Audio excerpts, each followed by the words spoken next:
It's possible we're going to have Bobby. It ranges from, I think he was downgraded to doubtful, may have been upgraded to questionable. We have force majeure coming out of California, and that there are quite a bit of storms that are going on. But we are going to press on. We're going to do a couple of things during this early look at the NBA, especially since I'm doing it. I'm going to share my sheets for this this time, because again, without Bobby, it's a very substandard video, I guess. So I figured I would compensate by at least showing you my sheets for today, even for the non-premium members, to show you what we base our early projections on. And we're going to take kind of a top-down look at the slate and then try to go through game by game as well. But I like to kind of do an overall slate view. The other thing, so I'm going to share my screen here. The other thing that we have going on, because I'm in charge today, is we're going to have at about 12:15, we're going to have a special virtual horse racing session.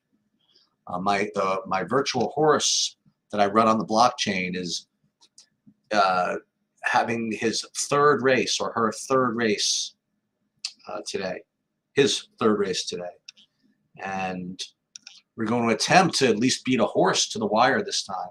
Our first couple of races, we've come in last every single time. This race, where it's hopefully going to be a little more competitive. Again, step one is to beat anybody, and then step two is to get a win.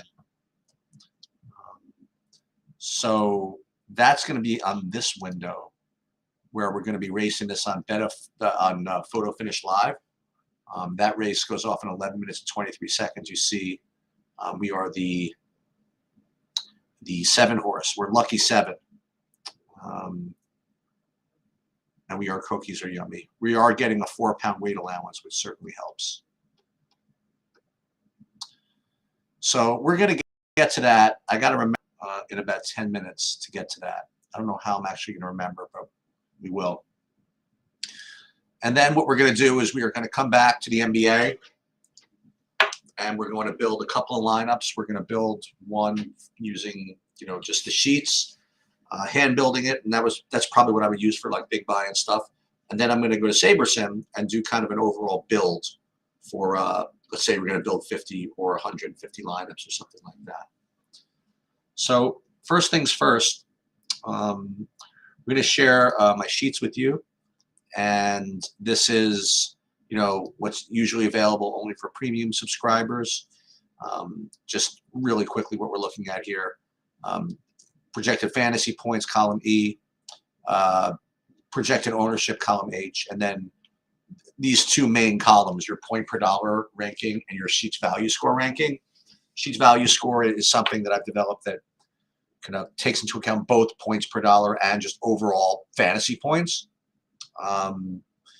And I like to rank them by both of these metrics. And what I like to do is also see, it's almost similar to hockey. I also want to see if there's a particular team that's taking up a lot of the good values, because then we could have a discussion about stacking and things like that. So let's rate these. Now, first of all, let's take a look at the slate. We have 1, 2, 3, 4, 5, 6 games, and it's spread out across the time continuum, starting with a 7 o'clock, a couple of 7:30s, an 8, and then a little bit of a break between the 2 late night hammers, Boston, Sacramento, and Oklahoma City at LAC. I think it's always a good idea to get a sense of how the slate is going to be spread out, because again, in the absence of any other way to separate kind of close plays, you should almost always defer to the later games if possible, because it just provides you a little more flexibility in case you want to change. And flexibility is worth something. I don't know exactly how much, but it's worth more than nothing. So ties should go to the runner, so to speak. Ties go to the hammer. How about that? Maybe I've created a little something. So when I want to figure out what the slate is going to look like, the first thing I want to sort by is by points per dollar, because I want to see what the value is looking like. If it's good value, If it's, say, good cheap value, then it's probably going to be a stars and scrubs type slate. If it's just kind of crappy value, it's probably going to be a middling build type slate. So the first thing I look at is there anybody that's at least projecting over 6x, meaning 6 times salary based on point per dollar. And we are seeing 2 guys right now. We're getting Keita Bates Diop and Sandro Mamukelashvili from San Antonio. And you're also seeing Don Devontae Graham just right behind them. So I would consider this probably a good value type slate right off the bat. So if in fact you are going to, if in fact there are good spend ups, then I think that's probably the way to go, is to use these 2 values in general with the spend ups. And if you're going to use kind of like high price mid range guys, for example, you can use these values to kind of make those lineups work. And we're going to talk about whether we want to include San Antonio in this stack maybe a little later. But again, just to get an overall sense of the slate, I do feel as though if you have these 2 guys projecting this well on a point per dollar basis, it's looking to be kind of a stars and scrubsy type slate. Again, for those of you just joining us, we're going to be going through these sheets, building a couple lineups, and again, we are going to be going back to my virtual horse race, which is now going off 7 minutes and 1 second. We are going to be the 7 horse. It's my 3rd blockchain race of my stables career. All right. Next thing I'd like to do to take a look at the slate is I want to rate these guys 2 different ways. First thing I do is I want to rate these guys by just straight up Sheets value score, because Sheets value score usually rewards the guys that are highest priced, the guys that are scoring the most fantasy points.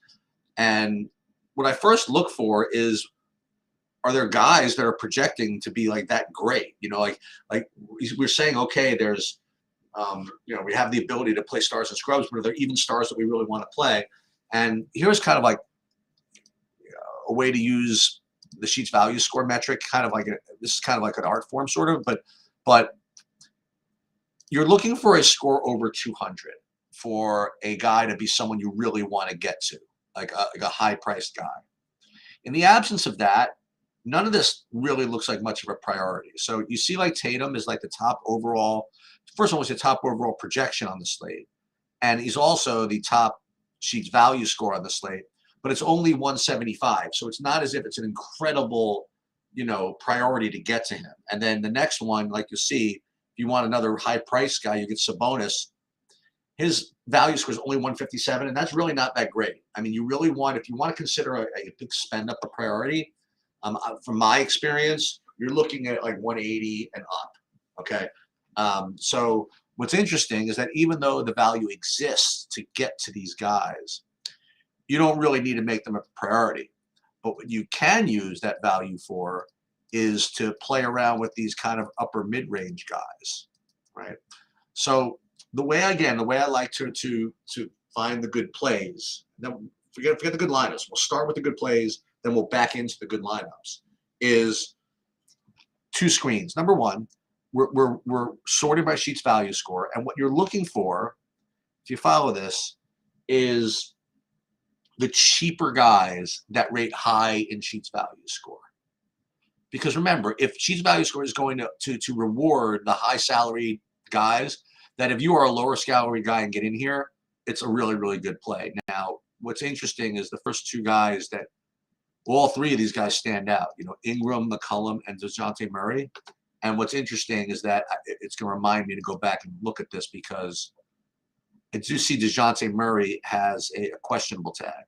So he hasn't missed a game, it says, in 3 months, but it's certainly worth monitoring. Now, obviously, if he is out, then like Trey and like other guys are going to become really valuable, and projections will update and things like that. But what we're trying to accomplish is show you guys at least the process of how we'd analyze the slate, like if in fact it started now, okay, which it doesn't, okay, but just in case it did. So again, the first guy I would look at are these 3 guys, Ingram, McCollum, and Murray. Like these are like 3, like I would think kind of like the best plays, if that means anything. And then you go down the next two that kind of stand out for me at least are Wendell Carter Jr. I mean, he's 6,900 and kind of rated in the top 10 here, which is pretty strong. And then Sandro, who we identified before, is a good point per dollar play also. So he's gonna rate out really, really strongly. The other thing I want to just make note of here is Banchero, only because he's on the same team as Wendell Carter Jr. So, you know, if you're thinking of stacking, it's nice to see two guys from the same team that are rated pretty highly. So you have like two situations like that. You have Ingram, McCollum, and you also have Banchero, Wendell Carter Jr. Okay. So that's the first screen. Now let's go back. We have to go back to my horse race. So we have 2 minutes and 30 seconds. We have to keep an eye on this. Let's first see if there's any other guys that we can look at that rate okay here. And again, we're looking for guys over 140 or 150. So Bradley Beal, he's going to look pretty good. And you see that he rates to be kind of low owned, so that's nice. And then again, if you can afford them, you know, then you're spending up a little more, like for Shea and Trae Young and Kawhi Leonard. These guys all rate pretty high in general, but I think that overall the top values are going to be Ingram, McCollum, DeJounte Murray, obviously if he plays, Wendell Carter, Sandro, and maybe Banchero. All right, so we're going to take a little break, and I'm going to give this a little plug. The whole thing will take 5 minutes, then we'll get back. So Mike Sauer has kind of turned me on to this blockchain horse racing site, and you know this has been pretty big business for the last couple of years. I'm just finally starting to warm up to it a little bit, and this is, you know, I think this has legs, this business. Not exactly sure how much, but it's definitely fun. And when Mike was on here, he was showing me, you know, all the work he puts into this. And I have like one horse, and he has like a whole stable of them, and other people have huge stables of them. So what we're gonna do is we're gonna just kind of follow along. Now again, just to kind of try to narrate this, these are all the horses in the race. We are the 7 Cocos Are Yummy. Now we finally have a decent rating relative to the rest of the horses. But they're rating us as a B+. And the cool thing about this race is the requirements of this race, you had to be a B+ or below. So at least I have a chance. The last race that I entered my horse in, he was underqualified for, but I misclicked, and I obviously ended up last. So Jay is asking where you could find the spreadsheet with all the projections and sheet scores. Unfortunately, that's only available for premium members on TrueDFS.com. Like you go there and you sign up for a subscription, then you can get access to all that stuff on the TrueDFS site. Or, you know, every once in a while, I'll just, you know, kind of share them here. Okay, so here we go. So we are the 7. We're going to watch this, and we're going to try to narrate this along. And again, the view is a little bit funky. Okay, so we got off okay. Here we are. We are the 7. Now, once they show this, we kind of lost track of where we were a little bit. Okay, Jay. Now, again, I do have customized colors, but I can't quite find where I am here. So it's actually not – what you have to do is kind of follow along over here. So we're kind of in the middle of the pack. So we are now actually – it looks like second. Is that second to last? So it is an 8 furlong race, so we do have a little bit of time to kind of catch up. But oh, there we are right there. Okay, so we are in the white silks. We're actually nearer the front than we normally are, but we're still losing ground. I wish I could teach my jockey how to save a little ground. All right, we're in 4th. I can't believe we're actually ahead of some horses. We're moving up into 3rd. Are you kidding me? We're kind of dragging to the lead. Oh my God, this could be the greatest moment in horse racing history when Sheets' first blockchain horse actually has a chance to win.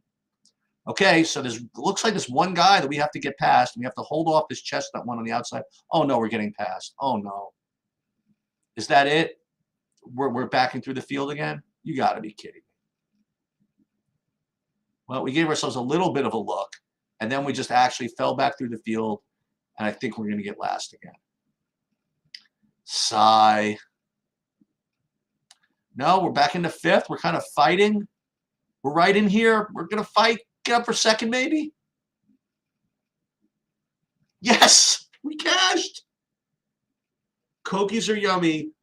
Has broken, not it's maiden because it didn't win, but we got second. And in the live results, we will take a look at this.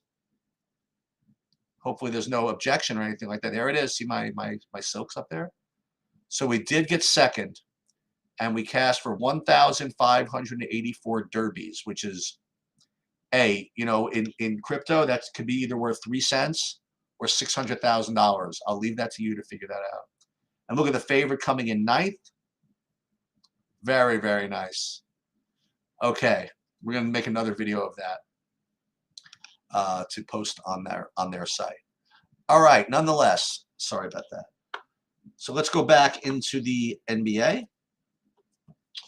And the next thing I want to do is, remember, we sorted by sheets value score and try to pick the cheapest guys that were in the top 10. And the next thing I want to do is sort by points per dollar. Remember, just straight up value. And what we're looking for when we screen by sort by points per dollar is the opposite. We're looking at the more expensive guys at the top of these ratings, because points per dollar ratings usually favor the cheaper guys. So if you can have a more expensive guy that kind of cracks the top whatever in points per dollar, that's probably a strong play. So what we're getting here is, once again, Wendell Carter Jr., strong play. Devontae Graham, strong play. Jared Allen, strong play. Jaden Ivey, strong play. Jonas Valanciunas, strong play. And you'll notice that Jonas Valanciunas is also from the New Orleans game. Very interesting. Herb Jones, also from the New Orleans game. Very interesting. James Wiseman. Now, the cool thing about this is you get James Wiseman and Jaden Ivey, and they're from the same team. Killian Hayes looks to be kind of decent, all right? So he's not bad. So you have a nice kind of glut of players that, to choose from. Now, again, what I love to do is kind of try to come up with different creative ways to build lineups, using optimizers and using tools, whatever. And sometimes what I'll do is I'll write down like the top 20 plays, let's say the ones I just kind of mentioned. And then what I'll do is I will just make sure that I get like X% of all of them. Now, again, that's not exactly letting the optimizer do its thing. It's not exactly letting SaberSim do its thing. But I think it's somewhat interesting to kind of fiddle around with doing it that way. Like first taking a look and seeing like what visually looks good, and then just forcing them into your lineups. Again, maybe not the most optimal way to play, but I think it's kind of interesting. I think it's kind of cool to like just make sure that your opinions get kind of heavily weighted. So let's now what I want to do is almost by memory, we'll go through, here it is the replay. We'll go through game by game and see if there were any kind of situations where maybe we could stack these things. So the first thing you'll notice is the first game on the list is the Washington-Orlando game. And as you recall, we had Wendell Carter Jr. looked like a good play.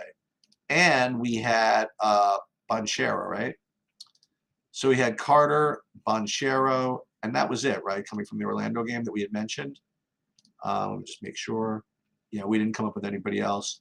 On the Washington side, though, we really didn't have much. But I think I recall somebody was close. It wasn't Avdia. I think it's when we were rated by Sheets Value Score, somebody up here. Yeah, Porzingis wasn't bad. Or Beal. So what you can do, like if you wanted to leverage yourself a little bit, you could play one of these guys. And to me, it doesn't really matter which one. But, you play Beal at shooting guard. I guess that makes sense. So whatever.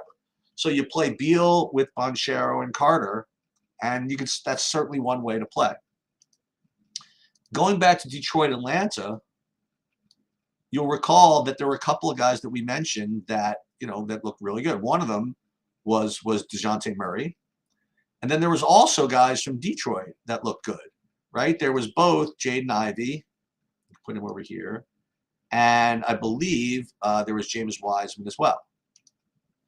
Now, you can't put all these guys in, but look at how cool this is. You're playing good plays, you're getting correlation, and you can almost play this like with 2 different mini stacks. And you can't quite do this because then it's 32.50 a man left, but this is definitely one way to do it. Cleveland, Brooklyn was interesting. I didn't come up with anything from either side of that game with the exception of Jared Allen. And even Jared Allen, it looks like he's questionable. So, he's probably going to play. He was a full participant in practice, so he's probably going to play. So, in the absence of any other reason, I probably wouldn't play Jared Allen because he doesn't go, he doesn't stack with anybody from the other side. Now, I'm not saying that you have to stack, but I think if it's close and there are ties, you should probably go with the games that they'll go to overtime. You're going to get double, triple leverage on them. So this next one is interesting. So San Antonio, New Orleans, we identified a lot of guys from that game. We got a lot of guys from that game. So let's take these guys out and let's put in all of these guys we talked about. So first, from the San Antonio side, there was Devontae Graham. Then there was Bates Diop, and then the big guy. Then Mamu Kelashvili. And then on the New Orleans side, I mean, you probably can't play all these guys because you're going to run into, correlation issues. But McCollum, Ingram, Murphy, what position is Murphy? Put him at shooting guard. And we also thought that Valanciunas was a good play. Now, obviously, you're not going to do all this, okay? Play all 4 of these New Orleans with all 3 of these San Antonios.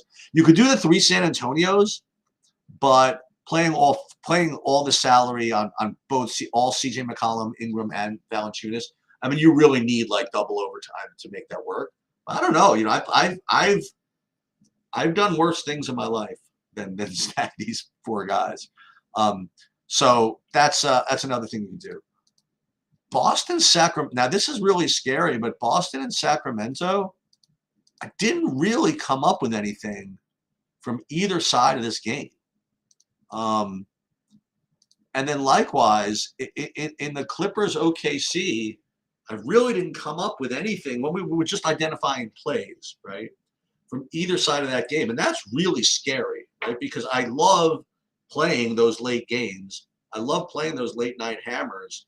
And to have almost no exposure, at least in my first look, at either of these 2 games, when these are going to be freaking barn burners, seems a little counterintuitive. So what I'd probably be hoping is that, when we run it with SaberSim, we kind of get something a little bit better. One thing I will do sometimes is this is if you really want to, I want to say force stuff in, but so Tatum does rate to be the best play, right? And Sabonis does rate to be probably one of the next best plays. So if you did want to try to do this, I'd like to see what that would look like. So if you played Tatum and you played Sabonis and you left 48.50 per player, what that would look like. Now, one thing that's annoying is I know you'd want to play the big dude, Mamu. So we'd have to play him.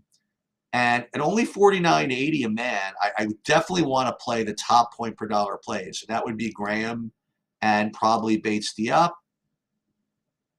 Put him in the small forward. So you could do this.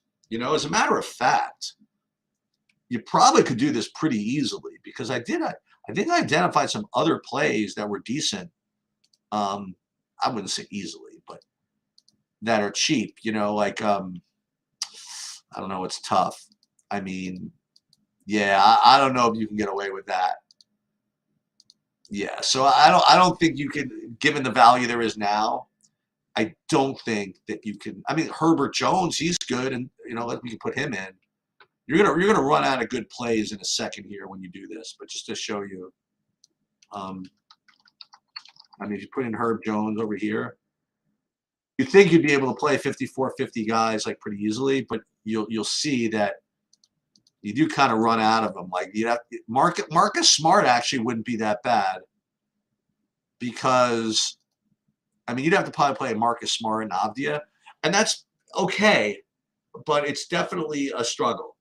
But just to show you, I mean, you can do this, or likewise, if you wanted to go to OKC Clippers, and let's see who the best, projected guys from there are. I presume it's going to be Shea and Kawhi, or Shea and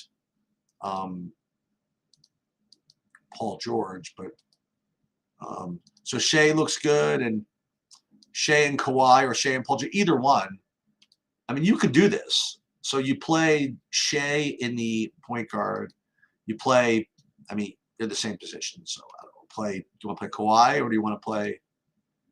It doesn't matter. We'll play Kawhi. I mean, this actually becomes a little bit easier, as opposed to playing Tatum and Sabonis. Now it's 5,100 a man.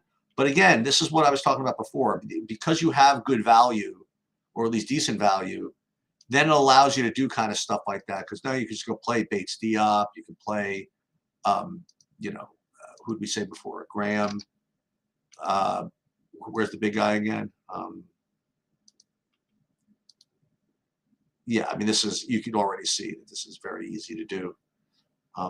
Shooting guard, actually, Bates Diop would be, I have him in here already. So Graham would be, probably put him in. 59-33, I mean, now it's easy. Okay, so that's the cool thing about having this value is that even though you don't have these guys as priorities, you can play them like really, really easily. So what I would do is kind of exactly that. Like I would play Tatum with Sabonis. I would play Shea with Kawhi. And I guess that's pretty much what I would do, So let me go into SaberSim and see what kind of builds I would get from SaberSim right now. I'm trying to think. I imagine I would get 100% Sandro and probably a decent amount of the other two. But let's just take a look. So what we're doing is we're uploading my own projections to SaberSim, and you can do this to all the different optimizers. Keldon Johnson is out. I guess that's why these guys are looking good. Let's just build 150, just to actual 50. What we're going to do is we're going to change it to the SaberSim 150 max sliders, which gives you this much correlation. A little more correlation. Why not? A little less smart diversity because we're going to trust our projections a little bit. And we're going to build 50 lineups and see what we get. I imagine we get, something like what I talked about, but we'll see. All right. So, yep, as I mentioned, like these are all the guys I talked about, right? Literally all the guys we talked about are showing up as good plays. And if this, I'll tell you this, if the slate were now, I would really be very confident in running with this. The only thing I would do is probably, like I said, do some other lineups where I overstack a little bit. But when SaberSim like kind of cranks out lineups that I would also come up with, you know what I mean? Like just look at the sheets. That's usually an indication that it's kind of a strong approach. The one thing I will notice, by the way, is that Franz Wagner is showing up in a decent amount of lineups over here, further contributing to the stack of that Orlando game. But the other thing that you'll notice is that, again, like you get very little exposure out of these late games, which is, I have to say, it's pretty scary. you know, because you just feel as though you have a score, but then you just know everybody's going to swamp you, and you're giving up all that flexibility to make changes. But on the other hand, it's kind of cool to have to be winning money earlier in the night. But anyway, I guess that's pretty much all I had. I didn't even run anything for FanDuel yet. We'll be doing that a little bit later. I didn't know if Bobby was going to be here. And I guess that's pretty much all I have if there's no questions. So at about, I think Bobby's going to try to go live at 6. I don't think I'm going to make it. I'm definitely not going to make it by 6. If anything, I'll bet we'll get there kind of right at 6:30. And that's where you can get like all the updated projections, the updated builds, and all that stuff. But yeah, if there's no other questions, I guess I'm gonna get out of here. Good luck, everybody.